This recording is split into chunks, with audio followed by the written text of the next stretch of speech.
Boa tarde, vamos à nossa palestra da saúde, juntos em sintonia com os nossos companheiros espirituais, dando graças a Deus e a Jesus, por estarmos aqui.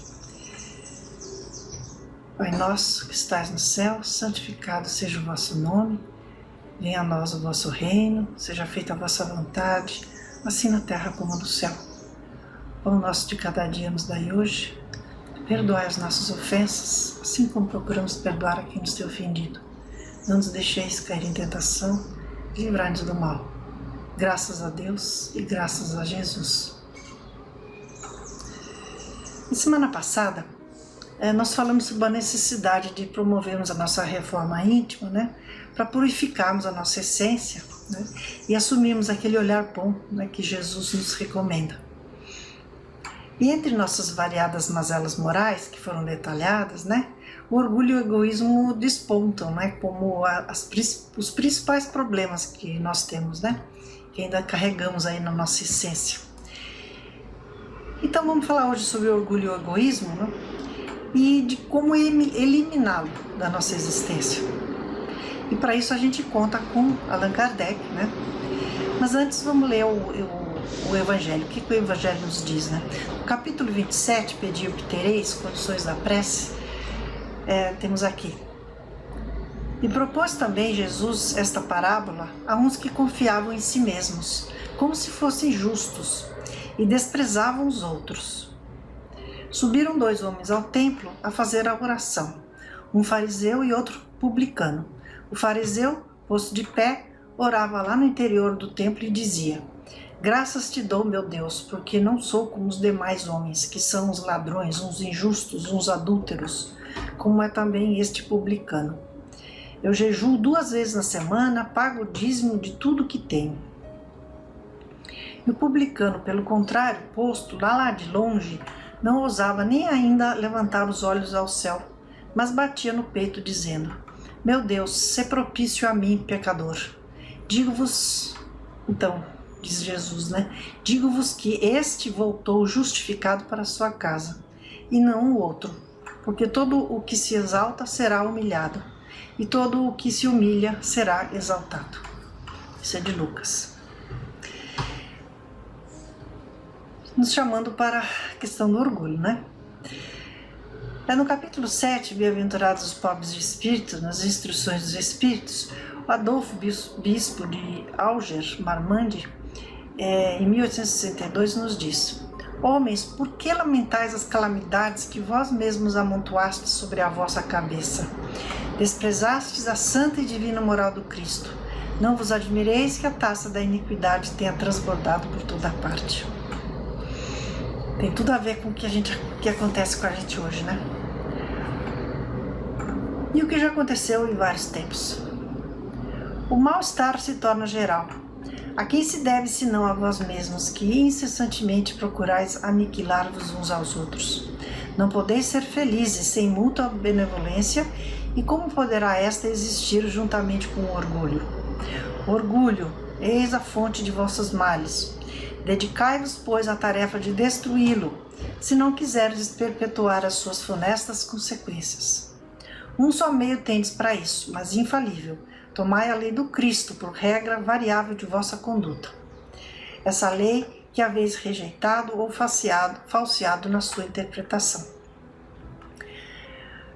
E um pouco mais para frente ele fala: mas por que deixastes as necessidades materiais se sobreporem ao bom senso e à razão? Porque cada qual deseja se elevar sobre o seu irmão. Agora a sociedade sofre as consequências. Não esqueçais que um tal estado de coisas é sempre o sinal de decadência moral. Quando o orgulho atinge o seu extremo, é indício de uma próxima queda. Pois Deus pune sempre os soberbos. Se às vezes os deixa subir, é para lhes dar tempo de refletir e de emendar-se sob os golpes que, de tempos em tempos, desfere no seu orgulho como advertência. Entretanto, em vez de humilharem-se, eles se revoltam. Então, quando a medida está cheia, ele a vira de repente, e a queda é tanto mais terrível quanto mais alto tiverem se elevado. Faz a gente pensar, Tudo a ver com os nossos momentos e com as nossas atitudes e com a situação atual da humanidade, né? Allan Kardec, no livro Espírito na sua expressão mais simples, nos deixa dois parágrafos sobre o assunto. No parágrafo 32 ele diz, né?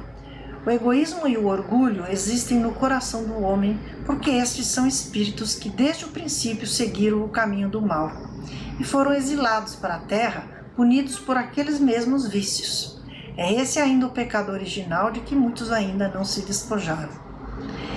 Então, os espíritos que encarnaram na terra, talvez nós mesmos, já vieram orgulhosos de outros mundos. Depois no item 33 diz: tendo a Terra chegado ao tempo marcado para que se torne um mundo de regeneração, Deus não quer que os maus espíritos encarnados continuem a causar-lhe perturbação, em prejuízo dos bons, né? É por isso que deverão desaparecer. Aqueles, então, recalcitrantes, né, que não querem abrir mão do seu orgulho, do seu egoísmo, não vão ficar aqui, né? Porque eles vão atrapalhar, né, o nosso progresso. Há muitos que ficam, Deus sempre vai dar oportunidade, né? Mas alguns muito difíceis não ficam, né? Terão que ir para mundos. Aí diz, né? Os reticentes irão espiar o endurecimento de seus corações em mundos menos adiantados, onde trabalharão novamente pelo próprio aperfeiçoamento. De lá só sairão para um mundo melhor quando houverem merecido, continuando sua evolução até que tenham alcançado a completa purificação. Esse é o caminho de todos, né?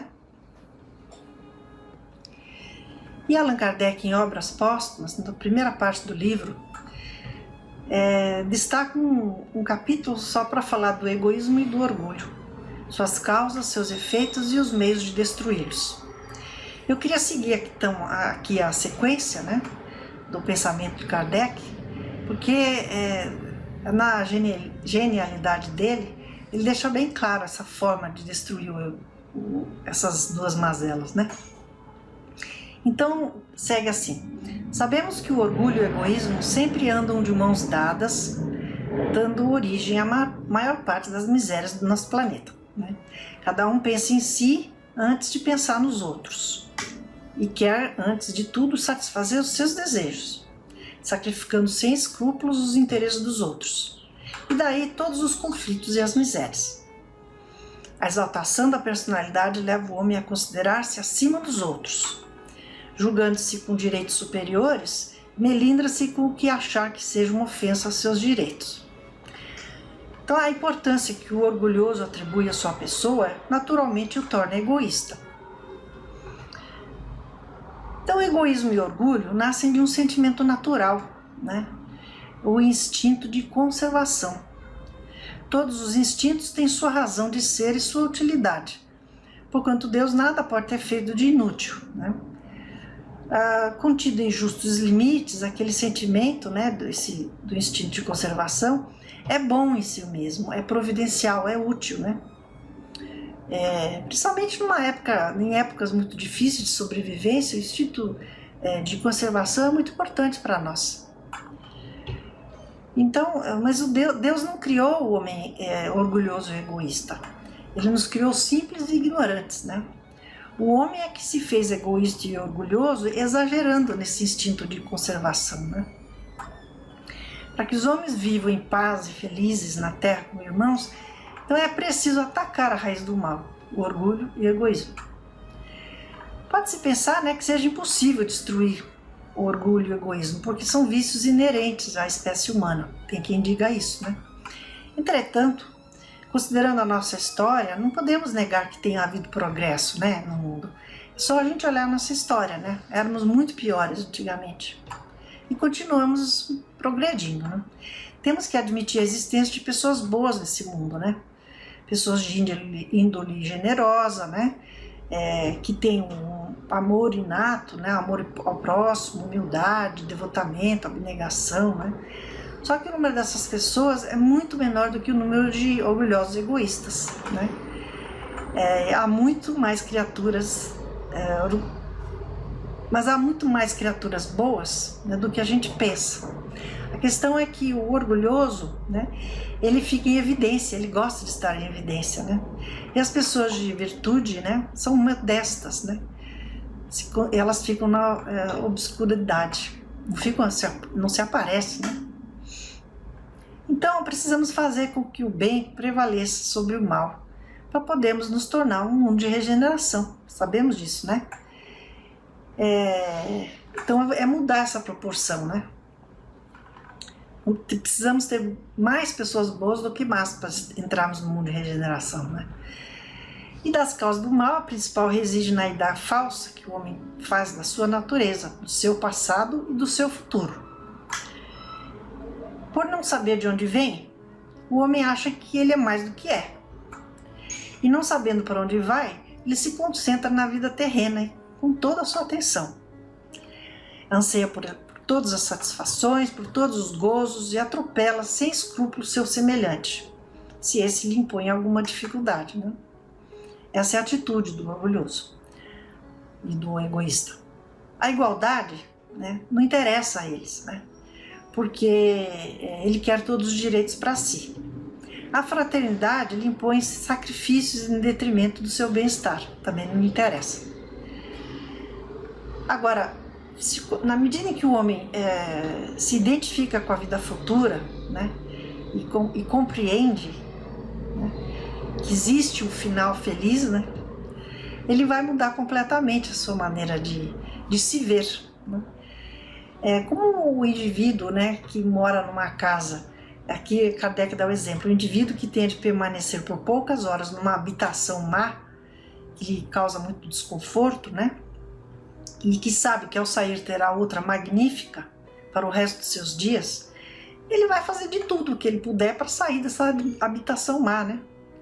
Então a importância da vida presente, né, tão triste, tão curta, tão efêmera, se apaga para ele, né? Que seria essa vida que nós temos aqui, né? E essa vida então se apaga ante o esplendor do futuro infinito, que se lhe desdobra às vistas, né? Então o homem passa a trabalhar no presente com o objetivo de assegurar a sua posição no futuro, sabendo que poderá ser feliz. Lançando os olhos para o alto, para uma felicidade que não pode recusar, perde interesse em oprimir o próximo e o egoísmo perde a razão de ser. Você pode dizer que aqui existe uma troca, né? Mas não tem importância, né? Porque com o tempo isso se torna natural, né? Uma atitude natural, né? Ajudar o próximo, né? A fraternidade e a caridade. Mas resta o orgulho ainda, né? O homem pode se livrar do egoísmo, mas ainda fica orgulhoso. Porque tem muita gente que vai para a espiritualidade e acha que vai ter privilégios lá, porque ainda está orgulhoso. A causa do orgulho está na crença da superioridade individual, além da influência dos pensamentos materialistas, né?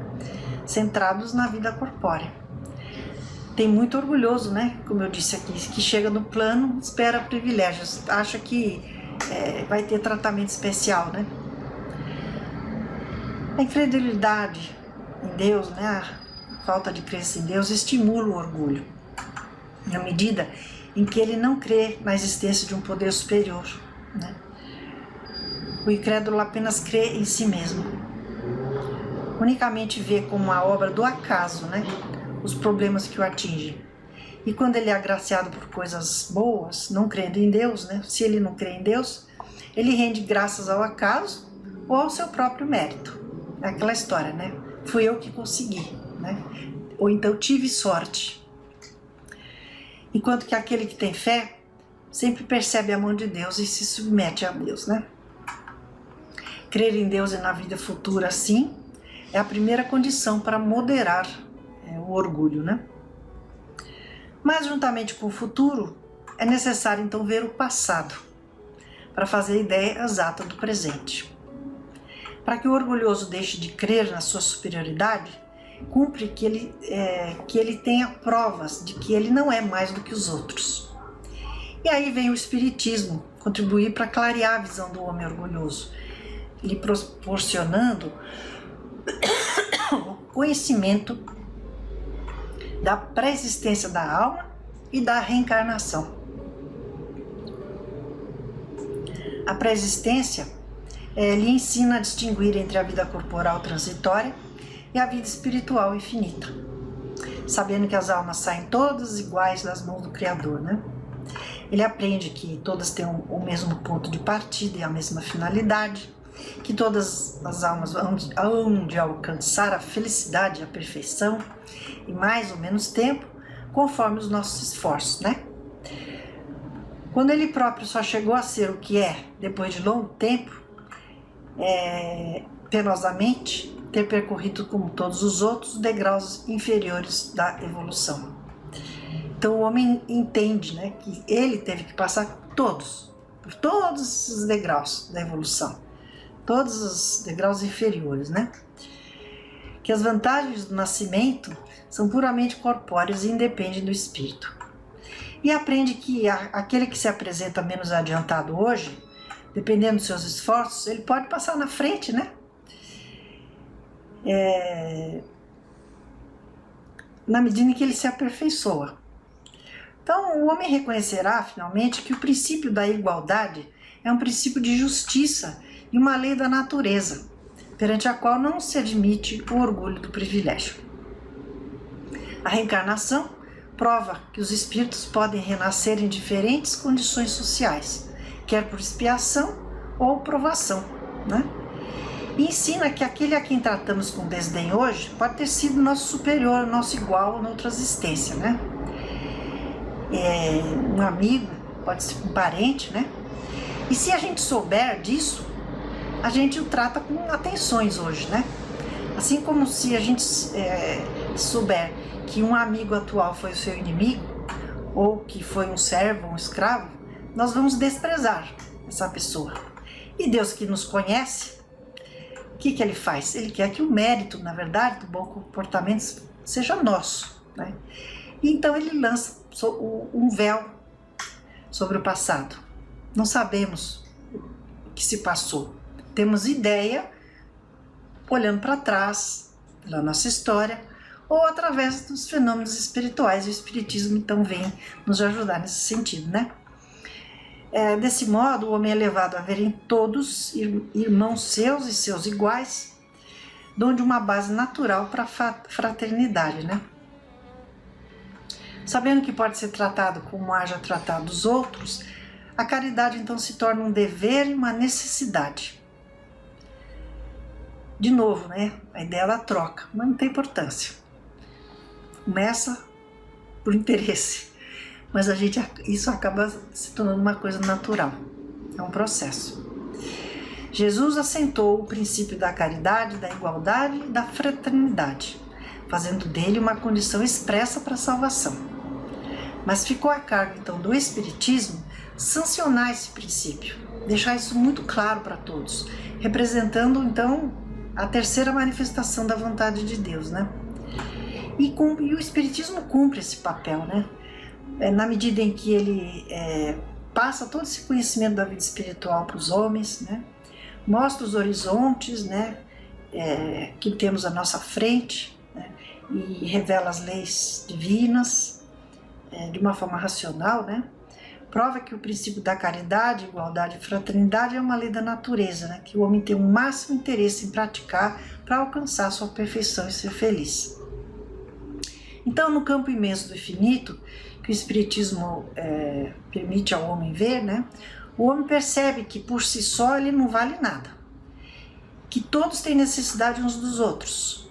Como você vai fazer a caridade se não tem o próximo, né? Fraternidade também, né? E que uns não são mais do que os outros, somos todos iguais. E tudo isso é um duplo golpe no egoísmo e no orgulho. Mas para isso é necessário a fé, né? Sem a qual o homem permanecerá na rotina do presente. Você não acredita em nada disso, né? E o Espiritismo vem nos ajudar, nos fortalecer na fé, mas não na fé cega. A fé inteligente, racional, robusta, que professa, né? A fé que alarga os horizontes, nos dá muito conhecimento, né? E procura a claridade e não as trevas, né? O Espiritismo lhe fornece ao homem provas palpáveis da imortalidade da sua alma. mostra ao homem de onde ele vem, para onde ele vai, né, e por que está na Terra. E finalmente ele afirma as ideias ainda incertas sobre o seu passado e sobre o seu futuro. Porque às vezes a gente tem algumas intuições, né? Nós temos os nossos sonhos, muitas pessoas têm essas visões, mas fica com uma coisa meio vaga. O Espiritismo vem esclarecer tudo isso e lhe dá uma fé firme, né? De que realmente somos eternos, né? E somos todos iguais. Uma vez nesse caminho, já não tendo o que os estimule, o egoísmo e o orgulho se extinguirão, pouco a pouco, né? E a caridade e a fraternidade prevalecerão. Mas nada se opera bruscamente na natureza, né? Não há grandes saltos, né? O infinito confunde e deslumbra o homem. Ele precisa de tempo para assimilar as novas ideias. Tem muitos que se ligam ao espiritismo somente para experimentar os fenômenos, né? E não estão interessados, não estão prontos, né? Para a reforma íntima, né? E então Kardec diz, né? A semente da fé tem que ter tempo para germinar e frutificar. Mas Deus é Pai, né? Ele nos espera, ele tem paciência. Ele nos dá o livre-arbítrio para escolhermos o caminho curto ou o caminho longo. E assim, com o tempo, livres do egoísmo e do orgulho, nós e nossas instituições vão se reformando por si mesmas. O progresso moral avança e a humanidade caminha firme para os destinos prometidos na Terra, aguardando os destinos do céu. Muito bem colocado, né? Então, resumindo de uma forma bem simples, né? Na medida em que nós conhecemos o nosso passado, nós entendemos que somos todos iguais, né? Que precisamos tomar cuidado, né? Para não criar novas dificuldades que vamos ter que resgatar no futuro, né? Então, temos que perdoar, temos que tratar bem o próximo, né? Temos que amar o inimigo, né? Tudo isso para que temos que resgatar as dificuldades, né? E resistir às reclamações, às revoltas, segurar firme quando vem o sofrimento, né? Porque tudo isso nos engrandece, né? E na medida em que conhecemos o futuro, nós nos fortalecemos na fé e sabemos que todas as dificuldades que temos hoje, né? E dependendo da forma como encararmos a vida, né? Estamos garantindo um futuro feliz, né? É tudo muito inteligente, vamos dizer assim, né? Faz tudo sentido. E Emmanuel nos deixa aqui um texto, né?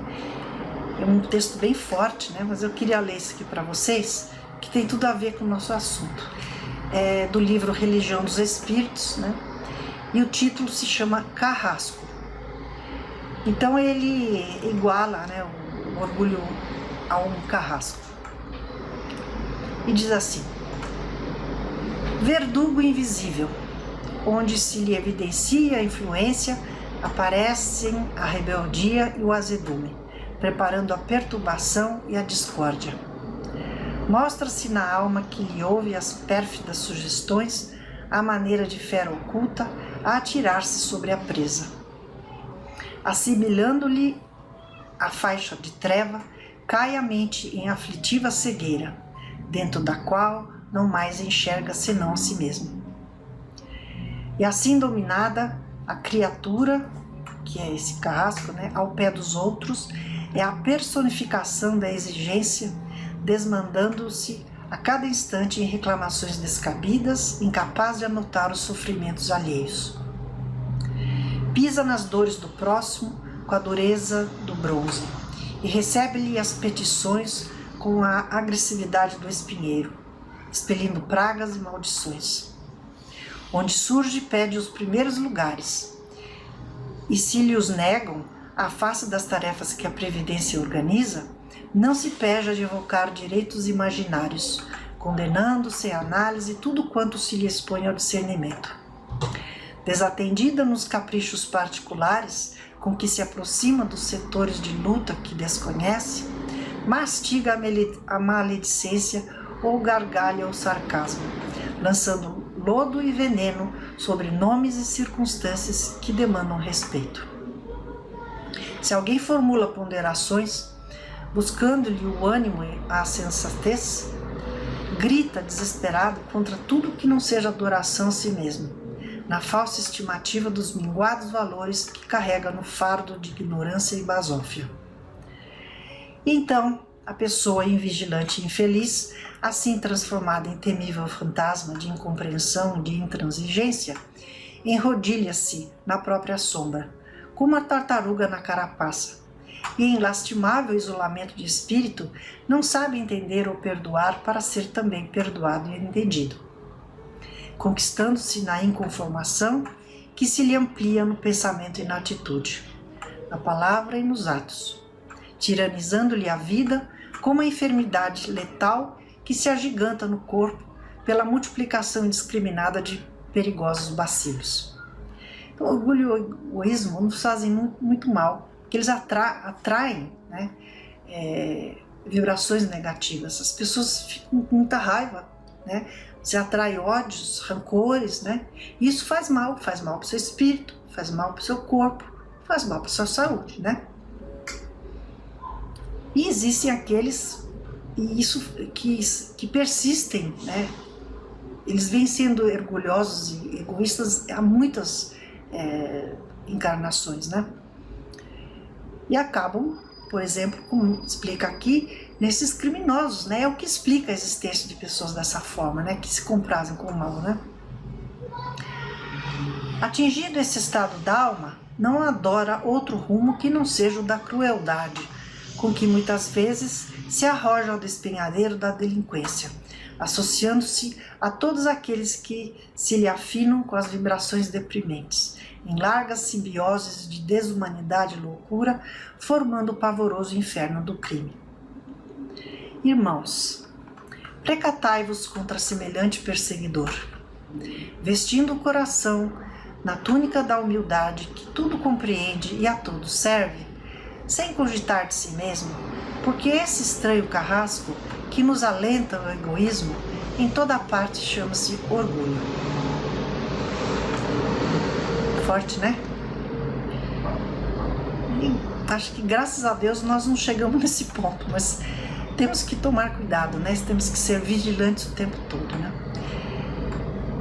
Então pedimos a Deus, né, que nos ampare, nos fortaleça, para que possamos arrancar o orgulho e o egoísmo, né, de nosso ser, e ficamos em prece para todos aqueles que ainda se comprazem com essa dificuldade, né, mas cientes, né, que estamos todos caminhando para a nossa evolução, graças a Deus.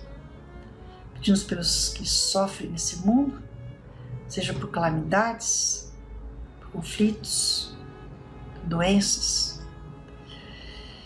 Que Deus ampare a todos e que sigamos em paz, cientes de que o Evangelho, o Espiritismo, nossos mentores, nosso anjo da guarda, estão todos ao nosso lado, nos ajudando na nossa caminhada, né? Graças a Deus. Pai nosso que estais no céu, santificado seja o vosso nome. Venha a nós o vosso reino, seja feita a vossa vontade, Senhor, assim na terra como no céu. O pão nosso de cada dia nos dai hoje. Perdoai as nossas ofensas, assim como procuramos perdoar a quem nos tem ofendido. Não nos deixeis cair em tentação e livrai-nos do mal. Graças a Deus, graças a Jesus. Obrigada.